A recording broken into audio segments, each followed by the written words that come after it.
All right, so this is a recording of a interview that I had with Nicolas Lietzau. Um, I did this interview as part of my research process for my Enderal video, and if anyone is wondering, yes, I did actually have to cut a bit of it out, both for audio corruption reasons and for some requests from Nicholas himself. But I figured that I would put this up on YouTube, and if anyone is interested, just yeah, it's there. Go listen. Oh, also, Nicholas, if you are listening to this, I am sorry that I did not use this time for better questions. I realized after the fact that there are a whole lot of other questions that I probably should have asked. Yeah, that's it. Great. Recording too, so that people can hear what I'm saying. Oh, okay. So you're going to use the audio in the video? That part I haven't decided yet. We will probably decide that later. Um, Sure. a lot of this is going like a lot of this is like just checking with you on some of the interesting parts on Enderal. Um, Sure. Yeah. so I actually did go through pretty much all of the interviews you did shortly after Enderal came out. So a lot of these Yeah. questions are going to be stuff that isn't covered in that. Okay, cool. Yeah, yeah, no, I saw your list. It was just so much. I thought like, well, it's much easier to just do this through voice. Also because then you can, we can just bounce back and forth and you can just clarify and all that. So Yeah, and it's great that you've been able to make the time for this. I really appreciate this. yeah, no worries. I'm always flattered if someone takes an interest in my work, to be honest. So Actually, that was uh, one of the questions I did have. Um, okay. just like you've been pretty in touch with a lot of the fan base for Enderal, even after it came out, for years after it came out, actually. And Yeah. I was curious if you ever find it hard to make the time for the community like that. No, I mean, it was a bit much when it came out. There was a lot of interest, but again, I've always found it super, humbling and flattering. So yeah, and also, actually, I actually made some friends through the game. Like two friends of mine, people I would now consider friends, who actually got in touch through the fandom. So yeah, no, not at all. I don't mind it at all. It's just mostly a time thing, like especially Yeah, the interview now. It's like I'm super busy right now because I have like three projects going on and active social life. So that's really all it is. I actually feel guilty for being so inactive on Discord recently. So yeah. yeah, that's completely understandable, honestly. Oh, Um, so that was just one of the ones that was off the top of my head. Shall we start going through the ones that I had hmm? written down? Um, Yeah. I try to pull up the email, but for some reason I can't find it. Uh, let's I mean, see. but you're gonna ask them anyway, so. Yeah, God, I've got So weird. so many drafts of the script at this point. There's the notes. Relata. Here we go. Okay. So the first one was, what sort of development pipeline did you use for Enderal? Were there free management tools that you used to keep everything straight? Yeah, we did use Trello. Like some people assume that because it was, a non-commercial project, it was all over the place. And I mean, that's true in some sense, I suppose, but we tried to always be organized. And I think we mostly used Trello, unless I'm mistaken, and Google Docs and all that sort of stuff. Nothing, groundbreaking, like not the whole Gantt charts and whatever project management tools there are nowadays. But we tried to, stay on top of things. I mean, it was pretty hard overall because in like non-commercial and mod development, it's so hard to have some reliability. if that makes sense, because so many people are just, they come and go and it's all voluntary and pro bono, and then people don't feel as obligated to, fulfill their commitments, and that was pretty hard. But for what we could, we always tried to be as organized as possible. Does that answer your question, or did I Yeah, just yeah. on a tangent? Okay. Um, you actually mentioned stuff like Google Docs. How big was like the behind the scenes documentation on Enderal as it grew? Bigger than most people think, probably. I think there was a lot of, there were a lot of design documents and all that sort of stuff for the new gameplay mechanics, like the class system and story wise. We had a story Bible as well, a couple of hundred pages. Like probably not as big as the notes for my book series, but there was a lot of behind the scenes documentation. Yeah, Yeah, because the project just got, as you said, it ballooned, and it just again there were so many things we couldn't account for due to the project being non-commercial and all that. So yeah. right. I imagine a lot of it was just you had to make some compromises on what you were willing to get done. Yes. Oh yes. We made a lot of compromises, but we were also quite stubborn. So there was also always some, there was a lot of debate, internal debates and disagreements as to how much we should compromise, because some people understandably just wanted to get the project done because it was such a huge commitment. And I understand that. And then there were also some sides, and I was on that side mostly, that just didn't want to compromise, and we wanted to make this as good as we could with our limited means and all that. So yeah, there was a lot of back and forth. Cool. Yeah, I can imagine. I can't imagine the sort of nightmare of leading a project this big with so many people just coming in constantly. Oh yeah, you don't know the half of it.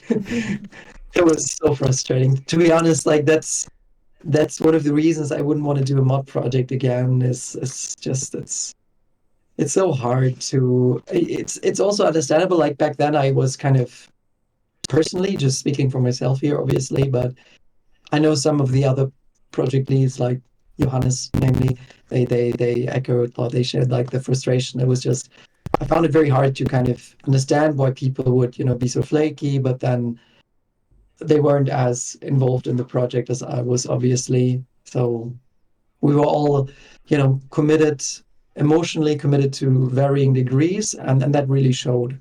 We had so many people who came and just, made these huge promises and commitments, and they were very, very persuasive and convincing. And then we, assigned some responsibility, and then they just never responded again. And because there's no, financial incentive and there's no contractual obligation, then people come and go as they please. So it was very frustrating at times and difficult. I don't want to sound too negative, but I just can't really sugarcoat this. I think there's a reason why so few non-commercial projects ever see the light of day. And I don't think it's because of people, it's not just because people aren't disciplined enough. It's just, it's next to impossible to plan Yeah. anything.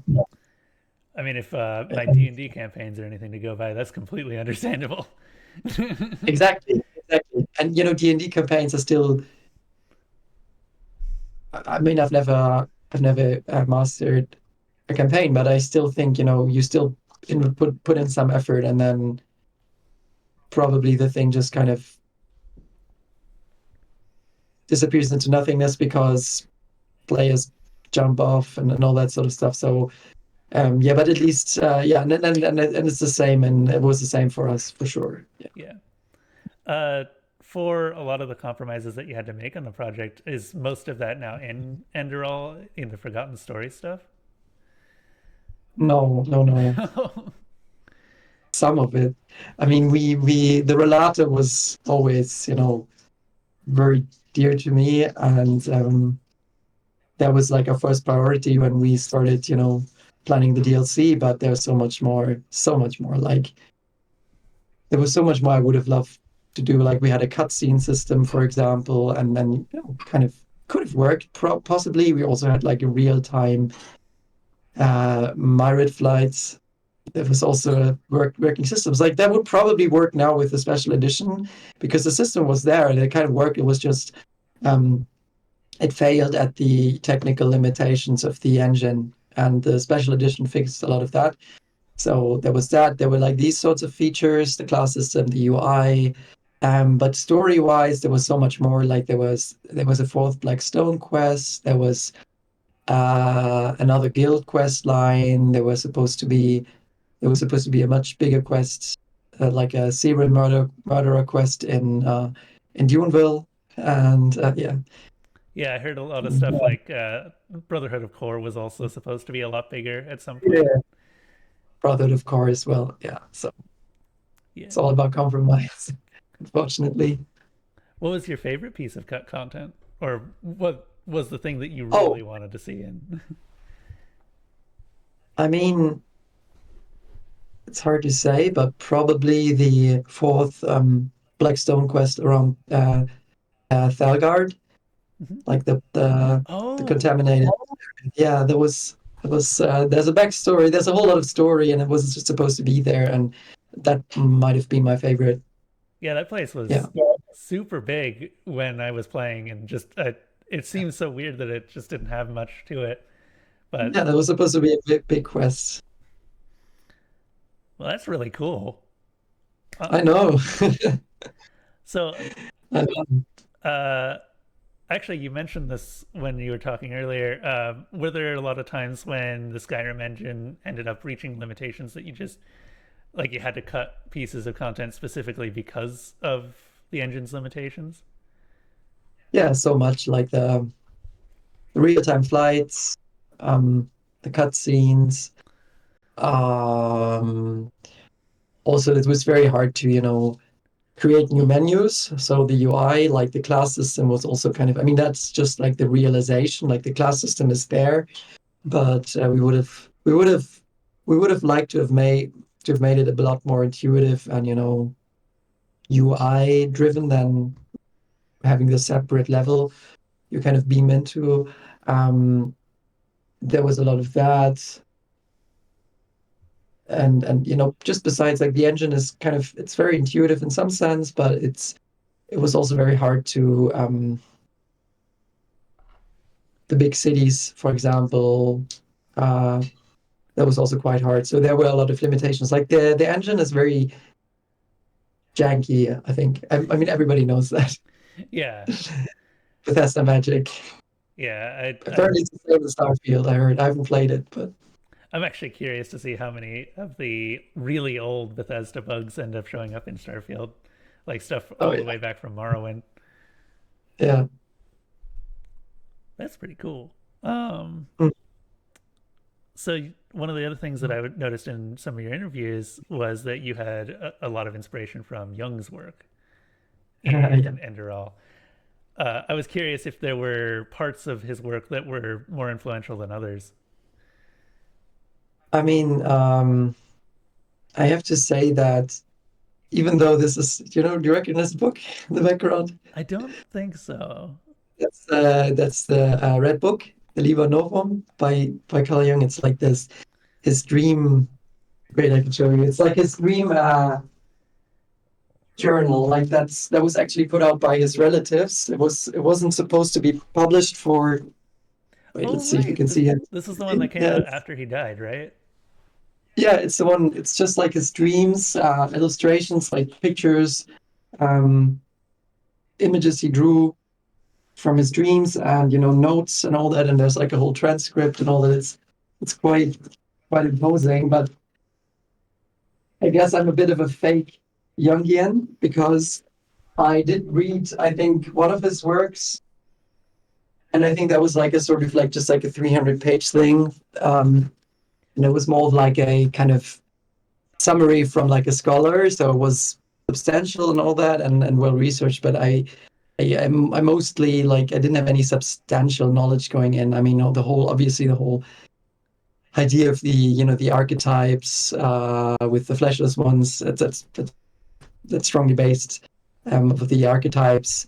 and the idea of the collective subconscious and all that. So I kind of, I did some like, I could say I kind of dipped my toes into the whole territory, but I didn't really, study it. I wouldn't even say I've studied it. I mean, when are you really familiar with something? I mean, any philosopher is so complex, like Hegel or like even or Jung or Nietzsche. They are all most people, and I would include myself. They were only a very superficial understanding of like these theories, and they're very complex. So um, I have to say that like the when I came on board, when I joined in 2011, like the idea of, I mean, the implementation, that was something that didn't take shape until much later. But the second project lead, Johannes, like he kind of laid the groundwork for the whole idea with the collective sub, not the collect yeah, the collective subconscious and the high ones. Like that was his idea, and he was kind of inspired by Jung in that sense. So I kind of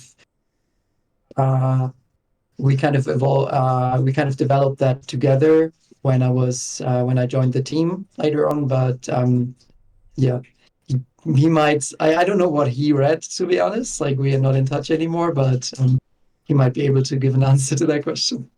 That was which developer? That was Johannes okay. Johannes Scher, he's very elusive, and he's not very involved with the team anymore. Like, he left after the main game release. And yeah. Right. He was the other lead developer, right? Yeah, yeah, you could say that. Yeah. Okay. I mean, he didn't. He was kind of like the. He had a lot of say in the game design department, and he also contributed significant parts to the story. The actual realization of it and all that was more my purview. But yeah, the project wouldn't exist without him for sure. Yeah. I actually did want to talk about the books though, and more specifically your interest in writing about dreams. In pretty much every work you've done so far, you've had some big influence from Yeah, dreams as a narrative yeah, yeah. device. Um, Oh yeah. do you have a process for writing dream sequences? I mean, I think there's two components to this. Like, I think subjectively or personally, I'm not sure if that's also what you're interested in, but um, you might have heard this as well, that I kind of my interest in dreams also comes from like personal experiences. That I was an avid lucid dreamer when I was younger, and I actually had like a loss of reality in consequence, like as a consequence of my experiments Hmm. when I was 17. And so that was very um, influential, I suppose. Very, very. I can't think of the word. It's on the tip of my tongue, but drastic. Um, so I think that's why it's such a significant or recurring theme in my or narrative device, as you said, in my stories. And I think like narratologically speaking, technically speaking, I think that the reason dreams have such a bad reputation in stories is usually because it's kind of like a fake out. Like, you can do a lot of exciting stuff, but sometimes it doesn't mean anything for the story. Mm-hmm. So because if you have a story that's kind of rooted in reality, there are stakes. And I think especially why dream openings are so have such a bad reputation is because you kind of trick the reader or the viewer or the player, whatever, into believing what's there's something at stake, and then surprise, it's all in your head and nothing really happens. So that's, I think, why people don't like dreams. But I think that's a very myopic perspective, because there are ways you can make dreams um, substantial and significant, and that's the way I did this in Dreams of the Dying. And I think also in Enderal. In Enderal, they are much more thematic, and they kind of serve as a backdrop, or like a lens into the prophet's mind, and his past specifically, and the high ones, like the way the high ones are kind of manipulating them. But in Dreams of the Dying, obviously, the way to go is like to kind of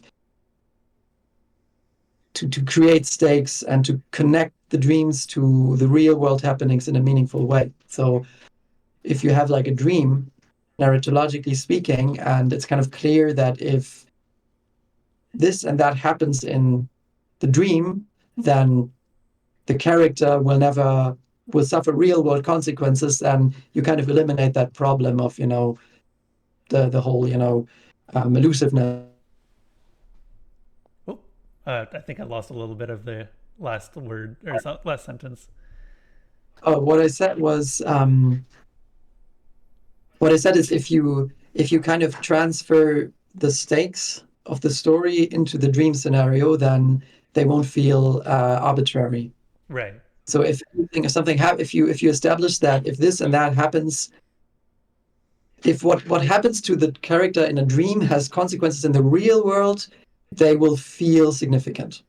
Okay. Yeah, I can definitely get that. Actually, with stuff like what was it? Dream, what was the dream bug in Dreams of the Dying?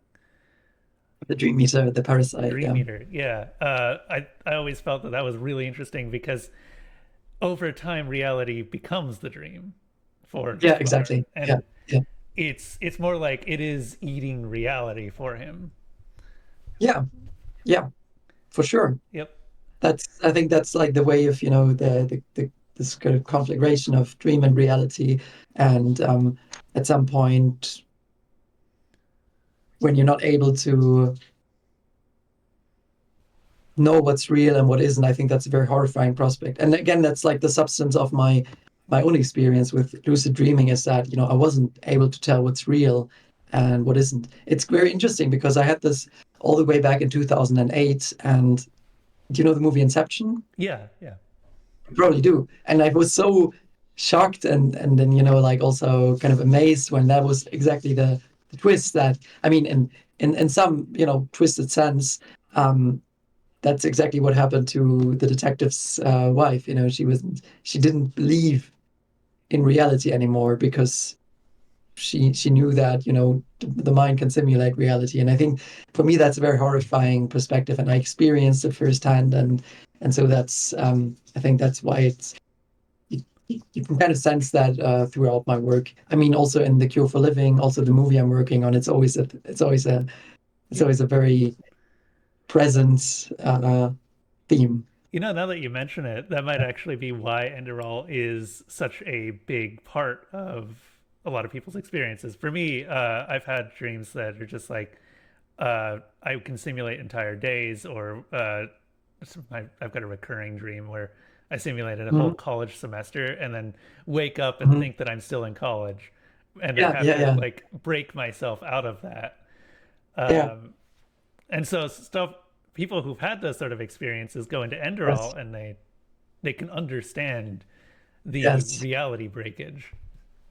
Yeah, true. That's a good point. Yeah, I think so too. I think like the people, and I going back to what you are going back to your first question. I think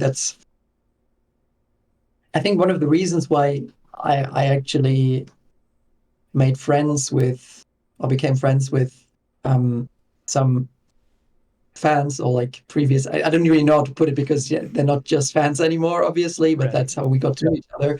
Is because like if someone, generally speaking, I think if you're an author and someone you meet someone who really resonates, who's with you, or who's someone who really resonates with your work, basically, or whose work really resonates with them. Sorry, I'm mixing it up. You know what I mean? Yeah. Um, then that's usually a sign that there's some overlap in your personalities, or I've yet to meet someone from the Enderal community whom I didn't, maybe not, maybe I don't, maybe we might be different, but there's usually some common ground because there's a reason they resonated with, or Enderal resonated with them. Right. Actually, kind of on the topic of you having the lucid dreams and having the differences between reality, is I when I was reading through Dreams of the Dying and replaying Enderal, I did both of these at the same time in preparation for this video. Oh, wow. Rheneas and Kawu ended up being Mhm. very similar in my mind, where they both ended up living in dreams most of the time. Oh, yeah, yeah, for sure. Yeah. Was That's, yeah, sure. was that sort of a relation to your own experiences for both of them? I suppose, yes. I mean, I didn't, it's obviously heightened. I didn't, spend years on years in dreams, but yes, I think yes, for sure. Now that you say it, I mean, it's sometimes you end up writing things and then it takes someone else or like a recipient to kind of point out the obvious parallels. It's actually become kind of a running joke with in my relationship because like obviously all I there's a lot of overlap between Jaspar and me, and now oh, and again, know what you're saying, of course. I mean, but it makes sense. You kind of I try not to, I never write a character, trying to create like a self-insert, and I think that's usually a bad idea to kind of consciously model a character after yourself, because then you kind of end up actually writing an idealized version or like a exaggerated version in some sense. Or and I think the best way to kind of to explore yourself or your own mind through fiction is to kind of just write what you feel strongly about, and then you will kind of, in my experience, you discover things about yourself. And I think you will, if you end up reading it, like the second book is so different from the first, and it's in my opinion it's so much better. It's like such a huge improvement. But the second protagonist um, is also started out as someone I felt quite, distant towards. It's kind of difficult for you because I'm speaking in hypotheticals, Right. but I didn't see, I didn't write this character, thinking, okay, this is how I'll process this and that. And what ended up happening is that, as I wrote this character and as I developed this character and as I researched, I kind of realized, oh yeah, this is another aspect of me, and this is something I feel very strongly about. I actually ended up, getting like a sort of Asperger's diagnosis just because this character was autistic or is autistic, and it's I find it funny how they kind of helped me discover aspects about myself. But anyway, I digress. It's Oh no, this that's is yeah, your that's completely question. understandable. That's actually really cool though.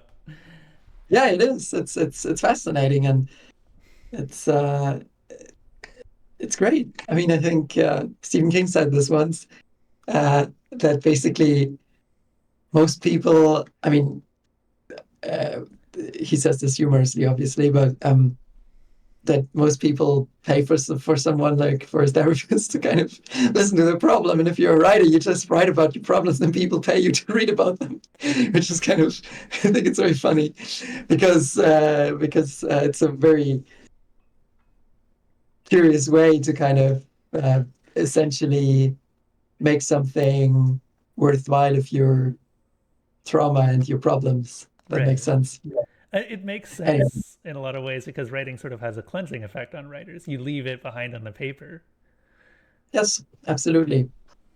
As I said, it's very exploratory. Yep. Um, Actually, there was another one in here that was specifically about that. With each story, it's hard to avoid leaving a part of the artist in the final results. Would you say that you can recognize your own touch in Enderal? And are you happy with Yes. how that represents you? I'm kind of worried how that represents me sometimes.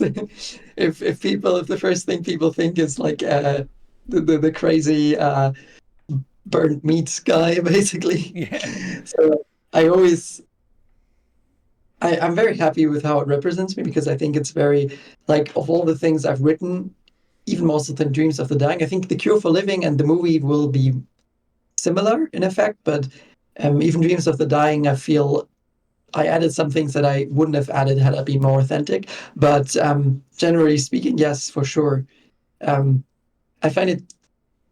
I also find it funny how or interesting how some people kind of, when they end up meeting me in real life, which kind of happens sometimes. As I said, I have some friends. Sometimes I meet people who know Enderal, and then they realize I'm the writer, And it's very interesting to see how their impression of me kind of how how how much it aligns with their expectation, Right. if that makes sense. So, but but generally speaking, I think that I'm very happy with, yeah, I think that's exactly the kinds of stories I want to tell. So and Enderal is very unique in that regard.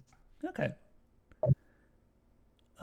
Getting back more a little bit towards the development side of this, how many custom assets had to be made for Enderal? How many were gifted from mod creators, and what were the hardest assets to get working? The trees. The trees, Um, really? yeah, you wouldn't think it, but trees are incredibly hard to make. But generally speaking, I think like 50% is like a solid number. Like 50% of the assets are actually self-made. Mm-hmm.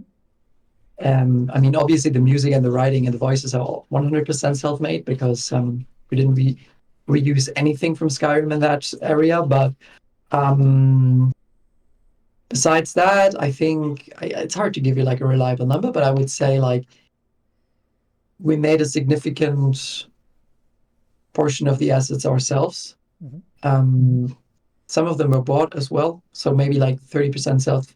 Like of these 50%, probably 30% self-made, and I don't know, maybe like 25% self-made and 25% from other resources. But that includes like marketplace assets and assets we purchased from like 3D marketplaces and all that. So Okay. Yeah. Part of the reason I'm asking some of this is just I recognize things like the bone rippers from other modders as well. oh yeah, So, yeah. But that border is actually one of sure I member oh, team is member. he? Okay. Yeah, you mean like Vadim? That's his name, Vadim. I haven't seen him in a while, but he's super cool. Yeah, he's actually. That's really cool, actually. I had no idea that there was a bit of overlap there. Oh yeah, for sure. Yeah, I mean his assets are great, but they are notoriously buggy because they tend to cause a lot of crashes. So we had to remove a lot of them, and then Ah, modders patch them back in. It's like kind of funny. that is kind of funny, actually. Just put it all the back in. Yeah. Um, how difficult was it to get the Enderal feel working for each quest? Stuff like the scripted cutscenes that Enderal is so well known for. Oh, the cutscenes were a lot of work because the engine obviously isn't made for it. So we kind of had to kind of shoehorn them in or like find like these loopholes, and it was very difficult. I mean, if you like, probably the hardest scenes we made was the Kalia massacre scene. If you know, like the first time her demon basically takes over and she kind of massacres the bandits. Oh yeah. So that was incredibly hard to make. But that wasn't even the hardest part. I think the hardest scene I ever made was the Theral introduction scene in the arena, where he kind of teleports in and he has like this very Matrix sort of thing, Where he's killing special the move, giant. Yeah. slow motion. Yeah, like the slow motion effect is just so hacked. It's basically a magic effect that kind of slows down time, and then oh man, that was like the bullet time effect was so hard to get in. So is that what you mean, or when you say Enderal feels, you more like Yeah, you it's mean like the exactly what open I'm talking about. Yep. Um, the okay, those are the yeah. sort of things that I think about when I talk about Enderal quests. There's always that sort of feel that goes beyond the original Skyrim. Oh yeah, for sure. We had a lot of we had a lot of arguments, internal arguments about that because obviously when you do something like that, it poses a risk because it kind of you're doing something you're not supposed to do, and so there's a chance you might really mess up stuff like break the animation system and whatnot. And so we had a lot of debate about that, and yeah. But I think these moments are incredibly important, and I'm glad we got them working in the end. Yeah, and in Yeah. some ways, it's as simple as like having a character ask you to sit down and just listen to them, and actually, not be staring at each other while standing the entire time. I always thought that moments like that were a part of Enderal innately. Oh yeah, yeah, yeah. That was yeah, absolutely. It's vital, and playing Baldur's Gate right now. I'm like kind of I'm jealous sometimes of these the resources these guys have. Like obviously they work very hard, Larian worked very hard to get to this point, and they still work their asses off to get it working. But I know I know Pit Stop, like the studio who did the voice recordings, Mhm. and from what I gathered, it was like a kind of love-hate project for them as well because there was so much, retakes and so much work to get all this done, the performances, but still, like to have like these possibilities to make something so cinematic, like I mean, imagine Enderal with modern technology and a AAA budget. I would still, change some things probably and make some things better, but um, yeah, we did what we could, and I'm happy to hear that you noticed, and I think many players noticed this. So Yeah, it really stands out. very very good to hear. Actually, on the topic of voice recording, how did Yeah. you generally do the voice recording stuff? Because I imagine you didn't have much opportunity to actually pay for professional. No, no, that's all thanks to the kindness and passion of like the voice actors. And it sounds like a very PR thing to say, but it's true. Like we were fortunate to have some of the actors were incredibly invested in the project, and not all of them. Some of them saw it as like a springboard into the industry, and obviously, I'm very happy we were able to give them that in return. But there were some very accomplished actors we worked with. Like some of the German voice actors are actually quite renowned. Like they are, Hollywood voice actors in the German dubbing industry. So to answer your question, like they had their own equipment usually. I think there were a couple of sessions where we actually booked a studio, but that was like the minority, or it was just a small fraction. Mostly they had their own recording studios, and if not, they kind of found ways to make it work. Maybe they knew someone, and they were incredibly, uh, yeah, dedicated and forthcoming. So I really, we really appreciated that. That honestly sounds amazing. It's incredible that something like Enderal got made with the resources that it did. Yeah, it is. It is. It's I think some people don't, I'm not complaining or anything, but I think it's impossible to realize just how difficult this was to pull off if you haven't done it. So it's like um I think people underestimate how much effort goes into modding and how little you get in return for it. Yeah.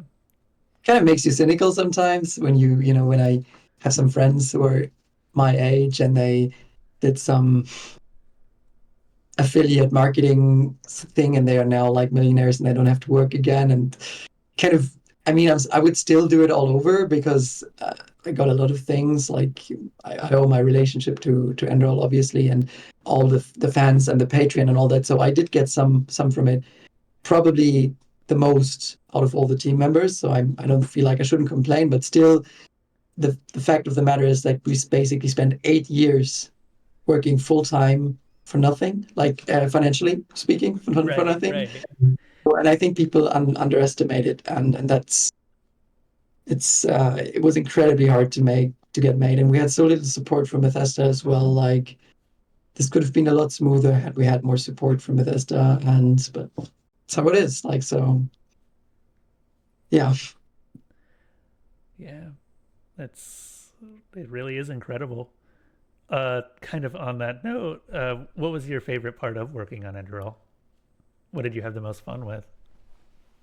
Voice recordings probably, and obviously seeing the reactions when the game came out was fulfilling beyond description. I think like it meant a lot to me, like especially when people kind of wrote emails saying that they were able to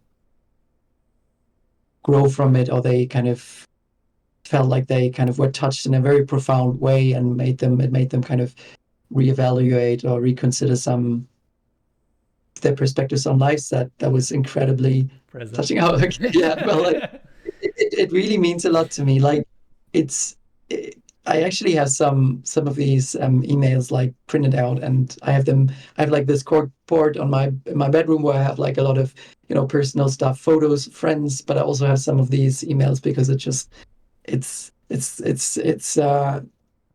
why I do this, and I think why any creative person does this. But to development wise before that, obviously the voice recordings, I think that was incredibly fulfilling. Seeing it come together as well, the creative synergies with some of the people, like for example Marvin, who is a friend of mine as well, the composer. He's like we are very much connected creatively, and seeing what he did with some of the story moments, like listening to his music, moved me to tears because it's just like it's like this creative synergy. It's very rare. Like I work with a lot of creative people now. It's my job, obviously, but sometimes you have like this connection to a person, to another artist, and they just you kind of together you kind of create something that's larger than the sum of some of the parts, and so that's incredibly fulfilling.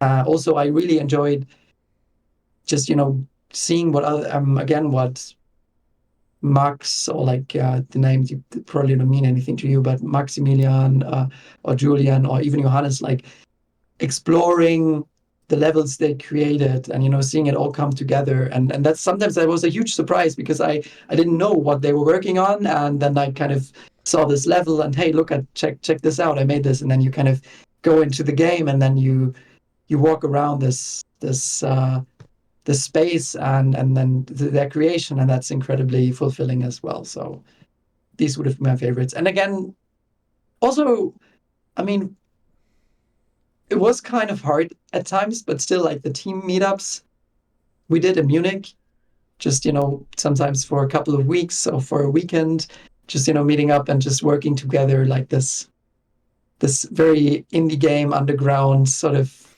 development style experience. It's that was a lot of fun actually. um oh, I know one of the developers of the original Gothic game, and we've become friends. And Gothic, the game. Yeah, yeah. I don't think. Oh yeah, okay, but it's like a huge thing in Germany and Eastern Europe as well. And what he described when we talked about, like, that was all the way back in the 90s. What he described, the experience of making Gothic, like they all lived in a shared flat. Like not all of them, but some of them. Like it was seven developers, working in a shared living in a shared apartment, and that what he described, like this sort of like this companionship and this sort of feeling of doing something great together, and that's very empowering as well. So Yeah, I imagine that in a lot of cases, especially near the end of development cycles, just being able to work with other creative people is such a big part of why we do this. yes, it's it's actually the main draw of the games industry, I would say, for me personally. I've become quite not jaded. That sounds so sad, but I've become a lot more realistic. Mm-hmm. I mean, Enderal was the exception, and I think I'm very privileged in my position at THQ Nordic. So I was very lucky to get this much creative agency. But still, it's nothing. It's not. You just can't compare this to the Enderal development. It's just there's so much real life. There's so many commercial realities and marketing stuff, and it's just all very it kind of gets in the way of true creation, and I think that's just the reality of like capitalism, obviously, because you're making a profit oriented product at the end of the day. But still, it's very working with people of different disciplines, this kind of confluence of talent is unique to the games industry, in my opinion. Right. Yeah, anyway, I digress. No, I was the one I totally said get I was in a rush, but it. yeah. uh, in the interest of time, actually, we're down to the last question at this point. Oh, good. What was your favorite side quest for Enderal? My favorite, that's easy. Good. The Esme quest. The which one? Our marker in this world. Oh, Esme. One with Esmeralda. Para and Esme. Yeah, Yeah. for sure. I mean, if you the Relata, obviously, but I wouldn't can't consider that a side quest. I mean, it's kind of a guild quest line and so many side quests. But the Relata, and after that, I would. Oh, actually, Esme, and I think right after that the the the Terry Pratchett style quest, like the one with the piglet, the spirit pig. Oh yeah, Cuthbert. Cuthbert's Oh, Legacy yeah, is yeah, such a good one. yeah. It's different from. It stands out because this is something you can only do in a game, I feel, because it's tonally so different from the main story, Yeah. obviously. But you couldn't do this in a book or a movie. It's just it would be feel very disconnected from everything else. But in a game you can do it because it's like it's it feels like a separate space story-wise. Yeah. When I was looking for quests that kind of exemplified Enderal, those two stood out to me especially. There was one The other. Cuthbert and What was that? which one? Um, Which ones? the Cuthbert's Legacy and Our Mark on the World, the ones you just were Oh yeah, talking about. yeah. The other one that I ended up covering was Core, Brotherhood of Core. Oh yeah, that's very different. It's very it's a lot of implication, like it's a lot of between the lines things and environmental storytelling. So yeah, it's very subtle, I think. Yeah. In some sense, it feels like you're not really witnessing the quest. It's more like you're witnessing the aftermath of something that transpired. Yep. And it's up to you to put together everything. And I love that about it. It's just finding the ancient evil altar at the end and discovering, oh, okay, this used to be something, but has now already accomplished what it was trying to do. Yeah, cool. Yeah, that's exactly what how it was intended. Yep. All right. Well, I don't have any particular questions left. Did you have anything else that you wanted to say? No, yeah, sorry that this took so long. I didn't mean to ghost you or anything. It's just I'm incredibly busy. Honestly, So I'm so amazed that we got this interview at all. Like, I've never done I an interview with a developer before, so this is really cool for me. cool. I would be curious just like the background. So you're making this for a video? Just Yeah, so I used to be a big, or well, not even a big streamer. I used to be a small streamer that did an Enderal a long time ago. And when my streams eventually, when I decided to retire from streaming, I started doing YouTube making. I don't know. Great. So video essays, I started with Prey and then covered a couple of other games like Other Side or Tyranny. And I've been wanting to tackle Enderal ever since I started. So this has been like I've been preparing for this for like 4 or 5 months now, and Wow, how cool. You have to send me the link and I will subscribe because I'm actually I I watch a lot of video essays. I think that's the main content I watch on YouTube is usually video essays. It really depends on what it's about, but I really love like anything narratological or like, I like essays. I mean, obviously there are a lot of shallow essays as well, but it's a, it's a great format, I think. yeah, I can't really say that I'm particularly deep in a lot of my stuff. I do like philosophical narratives, but don't do too much research into the actual philosophy. A lot of the philosophies that I come across are just self-built. Um, Yeah. but yeah, No, don't worry about it. I'm looking forward to watching the video. okay, yeah, I will definitely send you the link when it's out. Okay. Well, nice meeting you and good luck and have a great weekend, I suppose. Sunday. Yeah, It's almost it's almost 8 p.m. over here, so it's dinner time. So all yeah. right. Thank All you right. so much. Bye. You're welcome. Bye.